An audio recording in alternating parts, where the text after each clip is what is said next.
Tamphasana Girls Higher Secondary School के Principal da Lup Amana media da Maral shirakliba asigi matang da school asigi Principal amasung Ojah Singna Sengdorakli.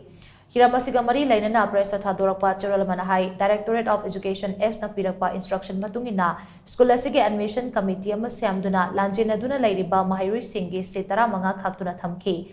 Adubu school asida punna lanjenaduna laiba mahairui kunmathoi mingchanki.